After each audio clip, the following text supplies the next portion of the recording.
Now live. Cool. We'll just wait a second for people to join. And I'm gonna watch Nicole's screen to make sure I know what's going on.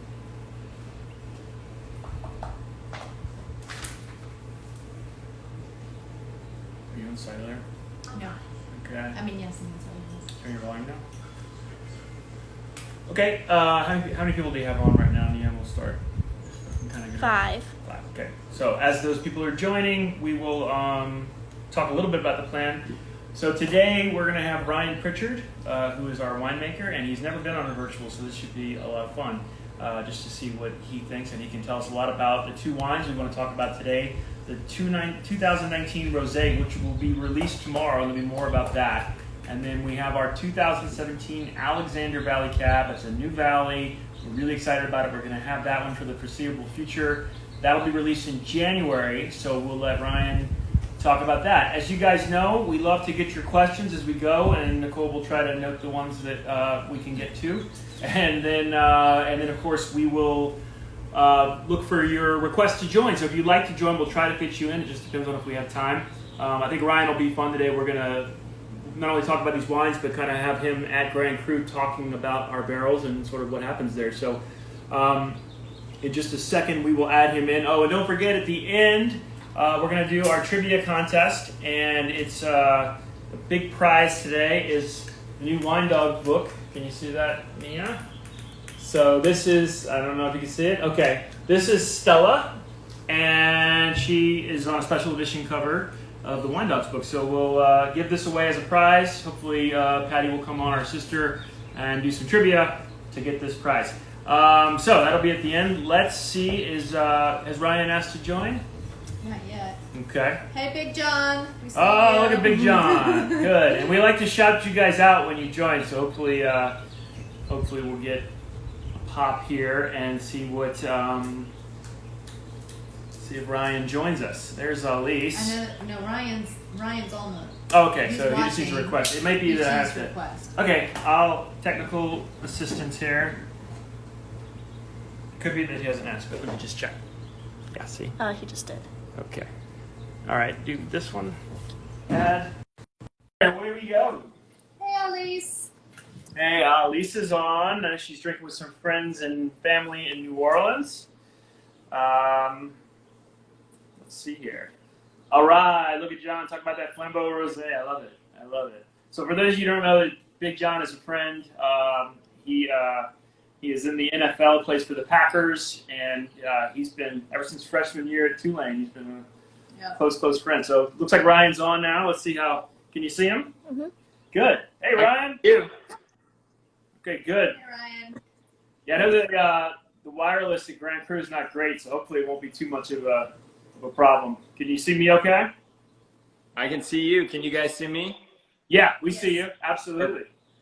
All right, guys. So for those of you that don't know, this is our winemaker, Ryan Prichard. He is an incredibly talented winemaker. It's one of the reasons that Flambeaux is so good. But what he's really good at is making wines that we like, because if you don't like them, we have to drink them, right? So we'll let him talk about the wines and kind of how we came to know each other.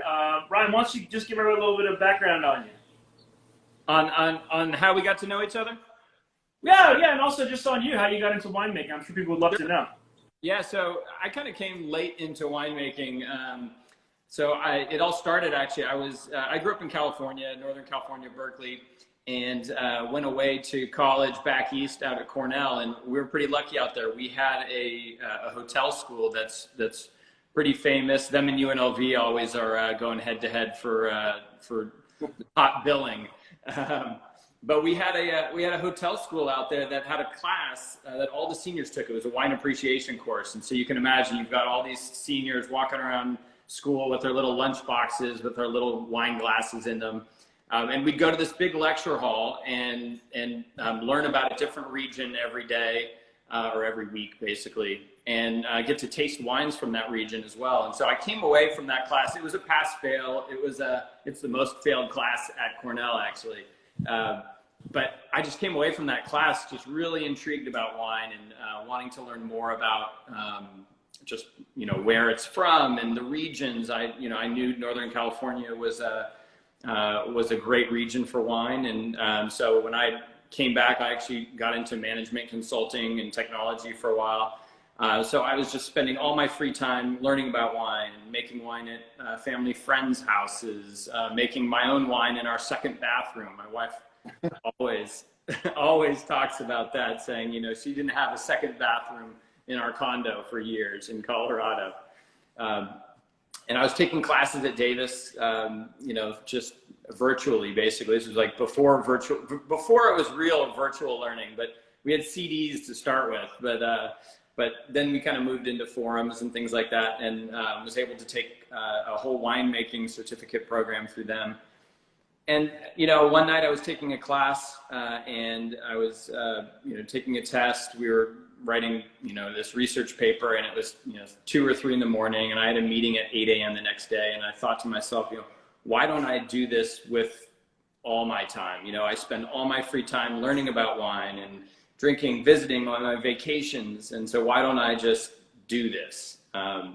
So I was convinced my wife that once she finished, she was getting her PhD out in Colorado. And once she finished that, we would move back to California, and I would start as a harvest intern and kind of work my way up. So I was able to get a job at Williams Sellium out in Healdsburg, West Side Road there in the Russian River Valley, and start there, which was a great place to start.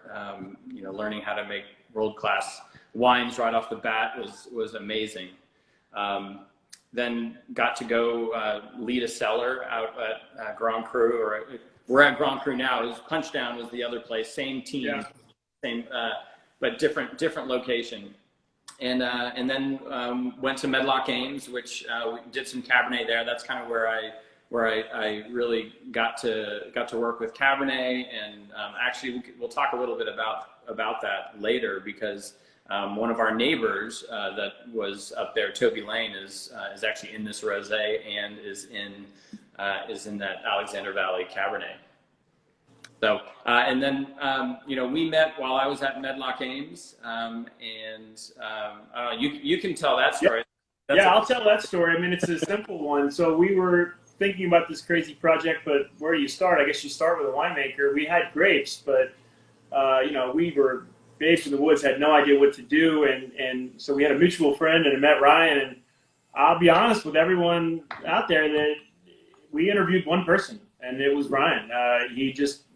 He was excited, he was, you know, engaged. Obviously, he really had a lot of respect in the industry, and so it was fun for us to get to be with him at a point when he was really, I think, starting to take off. And I think subsequent to Medlock, you went to Three Sticks and doing some beautiful wines there. I think primarily Pinots and Rosé and Chardonnay, right?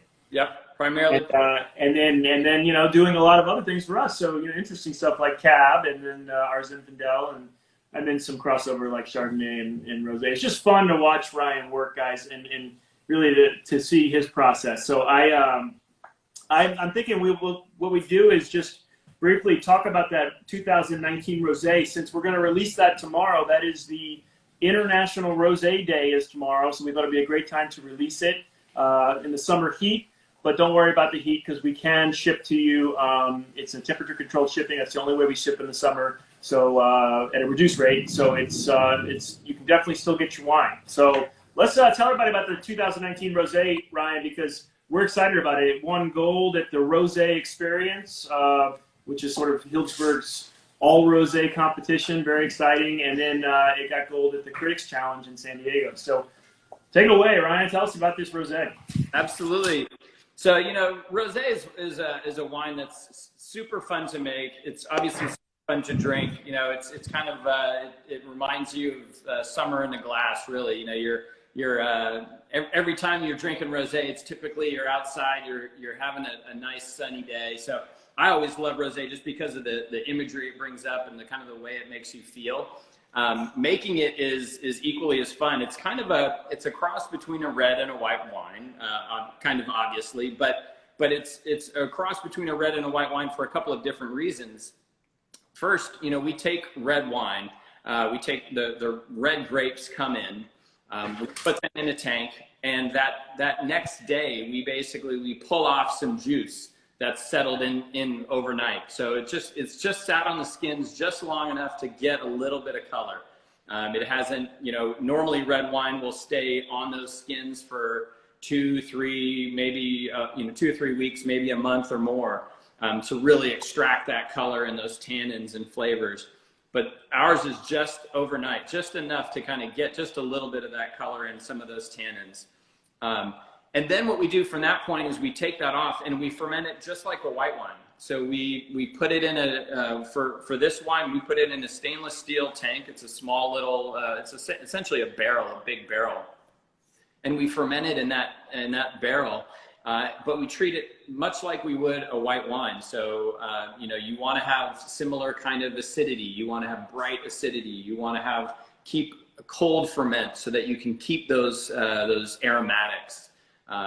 And then you just pretty much you treat it like a white wine for the rest of its life. And we bottle it really early.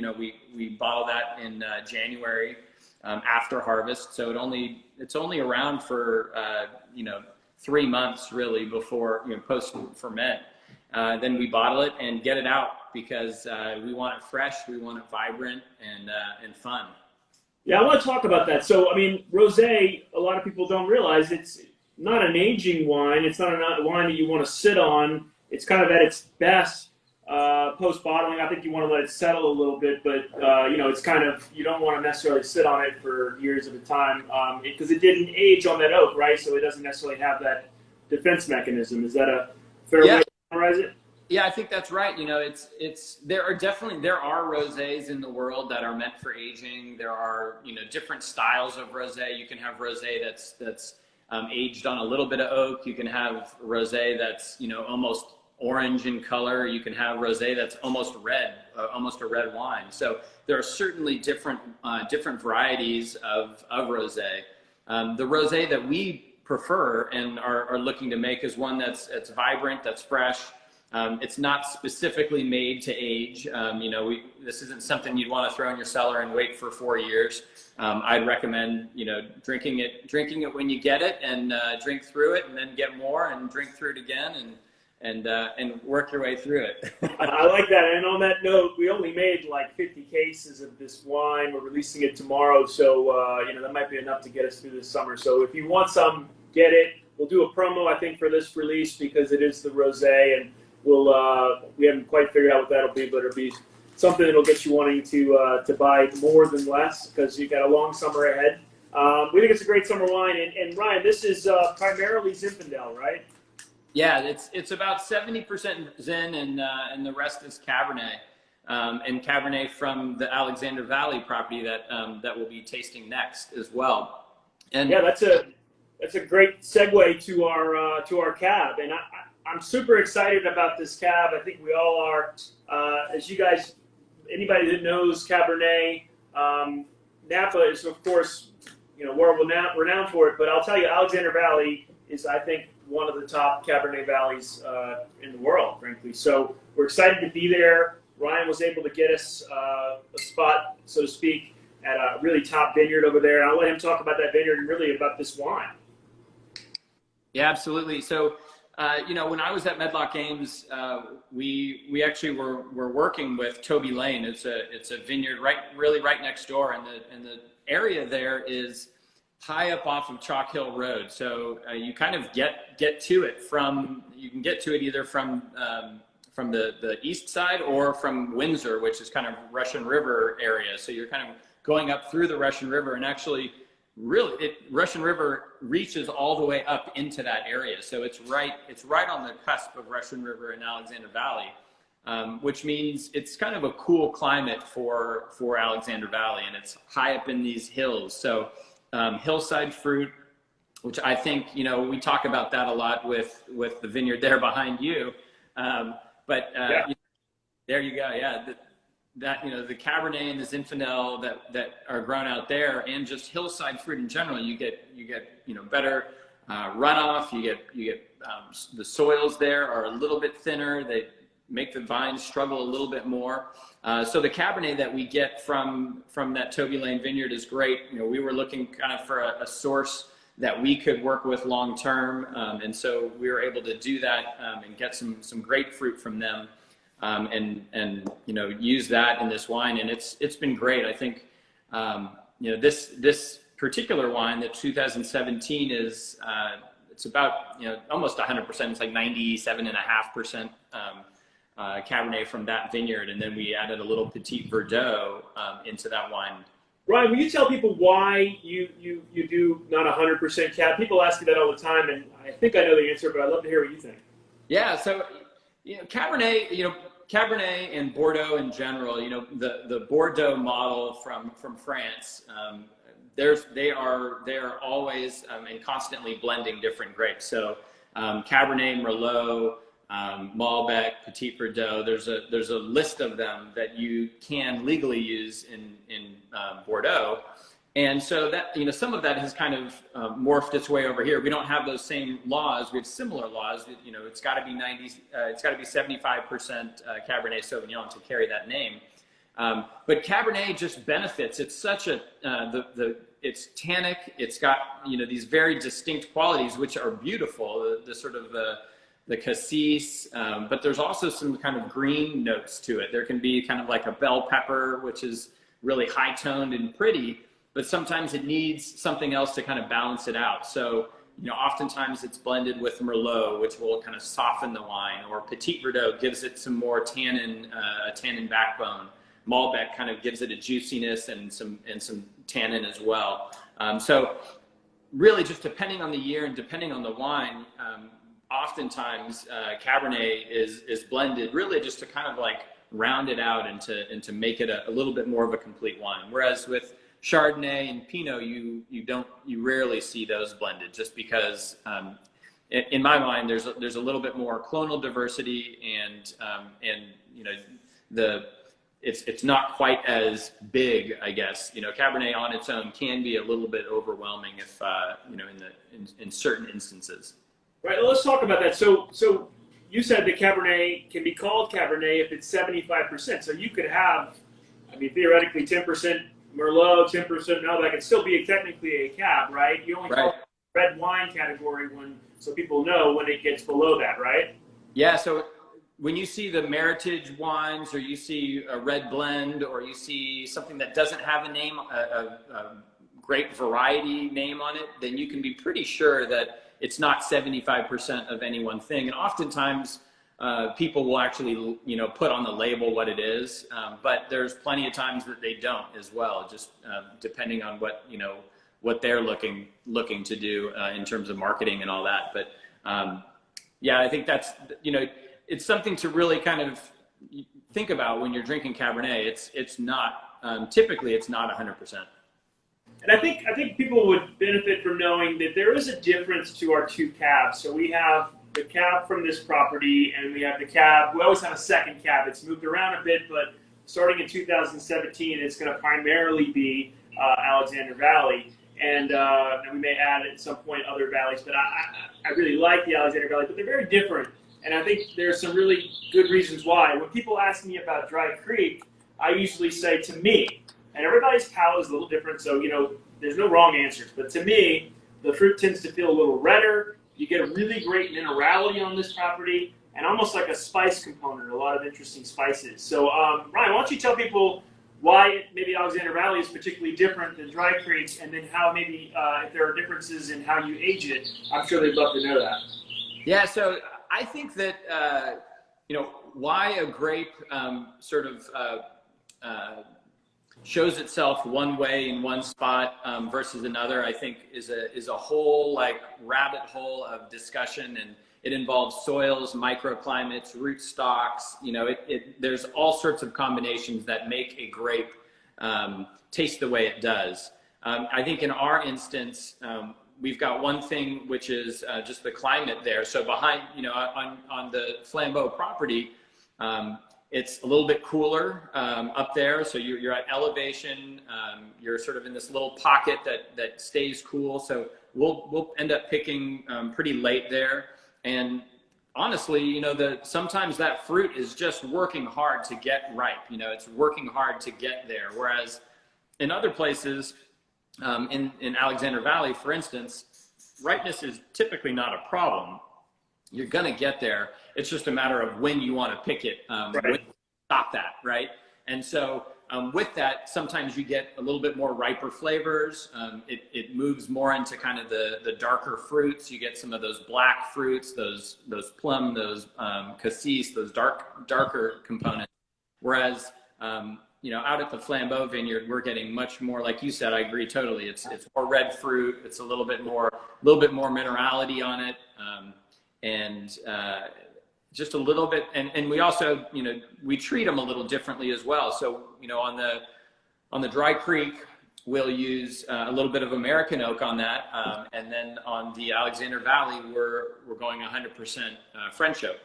Really, also just to kind of keep that separation between them. In terms of aging, I think they both have great ability to age. They're going to age a little bit differently. You'll have some of those black fruits kind of just mellow out, and maybe some of those harder edges start to kind of like soften. Whereas with the Flambeaux, the Dry Creek, you're gonna see those red fruits kind of, I won't say candy, but they'll just kind of like melt a little bit. They won't be quite as bright, and you'll start getting some of those higher toned secondary notes. Yeah. You know, I often tell people when they're like, hey, what do I pair with these calves? I mean, how are they different? The best thing is to talk about the pairing. So with the Dry Creek, I mean, honestly, it just drinks very, very silky, and I love it by itself. But, you know, there's lots of things you can pair with it, and you're not limited necessarily to, you know, big red meat. Our 100% French oak second cab, which in this year was the Alexander Valley, you know, I like to pair it with red meat. Certainly, it does well with that. But these wines just have a really great range, and I think that's a credit to Ryan. He's really just made wines, in my opinion, that are approachable for somebody that is new to wine, and they may think, oh, cab's a big wine. You can get them to drink this wine; they'll enjoy it. But also people that have been drinking wine for a long time, you know, will certainly appreciate it. It's complex. It's beautiful. It's got a lot going on. So the Alexander Valley, I think, is a really great example of a California Cabernet, and I just love it. Can't wait to sort of drop it on you guys in the end of the year. Club will get it a little bit early. As a benefit of the club, you get an early release, probably November, and then we'll do the full release to the general public of this wine at the beginning of 2021. Sorry, gosh, time flies, right? Yeah, well, we got Ryan. I'm curious what you think of this wine. You've been able to try it a few times.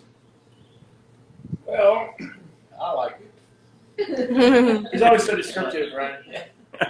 I'm not a real connoisseur in the sense of, you know, everybody says, well, can you taste this? Can you taste that? I taste wine. And if I like the taste, I drink it. And I really like the taste of this wine. You know, that's a good point, Dad. I always tell people, look, don't worry about it. I mean, yeah, Ryan can pick out, having tried a million wines, and, you know, he does it every day. He can pick out flavors that I couldn't even pick out. I know roughly what I'm tasting. But even if you're just new to wine, whatever you like is all that matters. And don't feel like you have to say it tastes like this. It tastes like what it tastes like to you.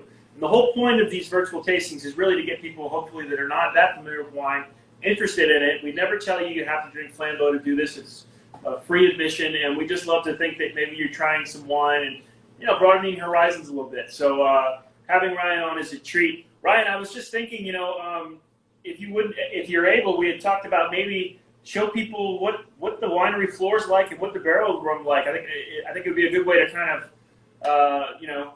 show them the other side of this. It's not just pretty bottles, right? It's a lot of work. You're saying? Say again? I said you want to go on a field trip, is what you're saying? Yeah, a little field trip. I love it. I think they'll like that. And right now, guys, while Ryan's taking us to the winery floor, we can't put you in there right now because of the current restrictions. So Ryan's in there, and he can give you the sneak peek that you otherwise would have under regular tasting conditions. So let's see what he's taking you down now. Hopefully the signal holds for us. Crew Custom Crush here. So this is our barrel room. Or sorry, this isn't our barrel room. Our barrel room's right here. This is our tank room. So this tank room is where we do all of the fermentation. So I'll kind of try to get one of these in queue here. So this is a stainless steel tank. what we'll do is we'll destem the fruit outside. We'll pick through everything, make sure all the clusters are exactly as we want them. They'll come in through a forklift, and we'll dump those in through with a bin. Basically, they'll come in on a bin, dump them with a forklift right in here, and we'll do fermentations in here. After they're done fermenting, they'll come out. We'll actually use this door right here. Pull them. We shovel it out into bins. We put it into a press, which is outside, so I won't take you there, but put it through the press, and then we put it down to barrel. And then once they're in barrel, we'll take them into our barrel rooms here, and Yeah, that'll be cool for people to see. I mean, and just while Ryan's walking, I'm telling you guys, there's a lot more than just buying a barrel. There are a number of cooperages in France that Ryan has relationships with and has comfort with, and every one of them does a little something different to the wine. So it's fun to kind of see Ryan work with that spice rack with that particular vintage, and we have the new barrels that we buy every year, and then you have the used barrels, which do something different, and Ryan can talk about that. But there's just a lot that goes into this, and it's pretty fascinating science. Ryan, go ahead. Yeah, so when we're talking about different barrels, each of them adds their own sort of component. So just for example, these ones that are right here, this is the quintessence, and our quintessence barrels for me are kind of the do-it-all barrel. They provide this wonderful spice, great sort of density of flavor. It's one of my favorite for these wines. You'll see quite a few of them here. This Marquez barrel is more of a mouthfeel barrel, so it doesn't quite add as much tannin. Some barrels will add a toastiness and a sort of a tannic backbone to it. This one is much softer, and it adds just like a creaminess across the palate. So a couple of these in there really soften the wine a little bit and make for a great component. There's another one back there. You can't really see it, but at the top it's Marcel Cadet, which is another mouthfeel barrel. I really like barrels that really utilize that are softening a little bit for our Cabernet. I don't want a barrel that's going to add too much tannin and kind of make the wine overblown. We want it to be beautiful upon release. We want it to be something that can age. So yeah, Ryan, that's a good point. And just so people know, look, we bottle these wines, but we don't immediately release them. In fact, with the Cabs, we've been holding for at least a year post-bottling. So we want you to get it. Obviously, we don't release the wines unless we think they're ready. But particularly with the Cabs, and the Chardonnay, know that holding on to them is not a bad thing. Obviously, a 15 right now is just great. Our 14s are amazing. Those are club wines that you can only get through the library because Cabs have been pretty popular with us, and so.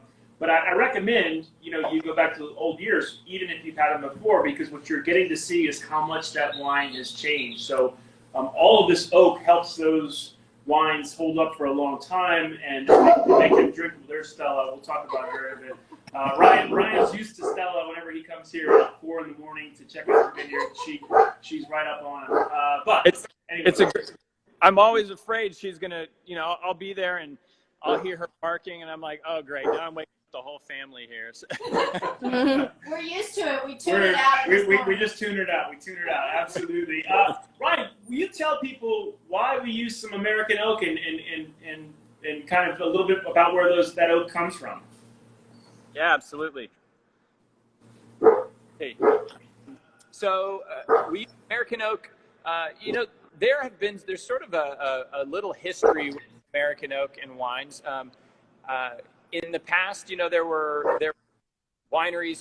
some wineries who still exclusively use it. Actually, Silver Oak and Ridge use a lot of American oak, and so we were kind of looking to make wines that harken back to some of those sort of classic California wines, but also show the other side show the other side of French oak. American oak has a little bit more sort of vanilla, a little bit more coconut, a little bit more sort of softer softer flavors, I would say, whereas French oak gives a little bit more spice, a little bit more tannin sometimes in how they're sort of perceived.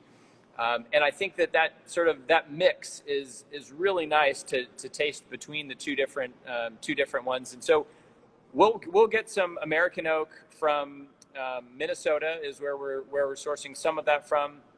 And really the way that the American oak, initially American oak really kind of started from whiskey barrels. And so these coopers, these people who are making these barrels were charring them, like you've seen the commercials, right? And where they're just like, they're firing these things, they're getting them toasty, they're black on the inside. And so initially they would take those same barrels and use them for wine, and it was just way too much. And you can taste some wines that are made in that style. They're just like way overblown, and they're like it's like eating an ashtray or a fire pit or something. When we've started working with a couple of coopers who really have changed the game, they've taken American oak, they've really kind of made it for wine, and really respecting the toasting it at a really much longer. They're aging their staves for much longer. So, when they cut down a tree, they'll make staves, which are the individual sort of pieces of the barrel. They'll take those staves and they'll season them. They'll sit outside for 2 or 3 years. In our case, 3 years on most of all of our barrels. And what that does is that takes some of the greenness away. It gets to age out in it gets rained on and snowed on, and all those tannins can kind of leach out. It's funny, when you look at these stacks, you see it looks like a tea bag kind of behind it. It's just this trail of kind of brown stain on the ground from all those tannins leaching out. And so what that does is it softens that barrel, or so those staves. So when that turns into a barrel, you've got a softer, more appropriate for wine barrel. And so we've been really happy. We use Canton and Tonnellery O as our two coopers for American oak, and like I said, 3-year seasoned, really long, slow toasts, and really respectful of the wine. And so, sometimes American oak gets a bad rap because of those old whiskey barrels, but that's not really. Yeah, I think it gets a bad rap. I mean, I always tell people American oak, in my opinion, imparts a little bit more of that oakiness. But we don't do 100% American oak, and I think there's a balance between the American and the French that's really beautiful. And so I always tell people, if you're looking for a cab that maybe you're more used to a Pinot, something a little softer, it's just a little bit softer, and it allows you to taste the minerality from the Dry Creek property. So we just love it. And another thing I want to note, Ryan is really good at explaining things to the layperson. And to be clear, I did not know a lot about wine when we came out here. I knew I loved it, and I knew I knew the wines I like to drink. But Ryan's particularly good at sort of explaining it to someone who doesn't understand. And I think that's a really important thing. You need to have, from a wine owner perspective, you need to have that relationship with the winemaker where you can just communicate and say what's going on. But truthfully, we've given Ryan autonomy because we trust him. He makes beautiful wine, and it's just been a great relationship, a great partnership, and we hope it lasts for many, many years to come, because he's really done something special here at Flambeaux, and we just couldn't be happier. Well, it's been so much fun. You talked back about those days, and I think when I first talked to you, I was like, probing you, like, are you sure you want to do this? Because this is a big thing, and you were so excited for it, so gung ho, and I've been just super happy with how this has all gone, and how much effort's going in, and all these great folks out there, supporters of Flambeaux. So I think it's just been fun, because it's been like this snowball thing where you and I started. We were just doing cab. It was 400 cases, and it was sort of like an experiment for both of us. And then it really took off in Louisiana, as our Louisiana friends know, and now we're sort of getting a reputation in California. So it's just been fun, and it's just been a cool adventure, because Brian and I are not that far apart in age, and we're sort of doing this together and growing together, and Nicole. And the great thing, another thing, is that we have these 3 generations doing this. You always see me, but my mom and dad are super active, and now they're here because of circumstances. They're going to be here for the foreseeable future. So we're going to get them involved even in harvest and sorting. the kids sort and they pick, and it's just. I do not recommend anyone do this lightheartedly, but I will say that we have just been blown away by the response, and just it's been so much fun, and it brings us together. Ryan's become a great friend, and I just have no complaints. It's not, look, to be clear, it's not like this simple undertaking. Ryan, I remember the day we grew from 400 cases to a much larger count, even though the cab was doing great. He's like, Art, I just want you to know there is a wall of wine coming at you, and you need to be ready to sell. And he wasn't kidding, and we've had to sort of turn up our game, but the truth is the response has been great, and we haven't, kind of overshot our skis here. We are just growing with the demand. It's just been a really good road so far. So keep ordering the wine. That's important. And really come out and taste with us. And when we can, we're going to have Ryan, especially at our club events, and he can certainly tell you a lot more about wine than we can. But we're just so glad that you got to meet him for the first time here. And then hopefully you'll see him in person soon. Thanks for having me, and thanks for enjoying the wine, everyone. Thanks, buddy. We'll talk to you soon. All right, guys. All right, I'm going to help Mia close out this part. We're waiting for Patty now? Yeah, usually Patty joins. So I don't know if we got a lot of questions. That's okay.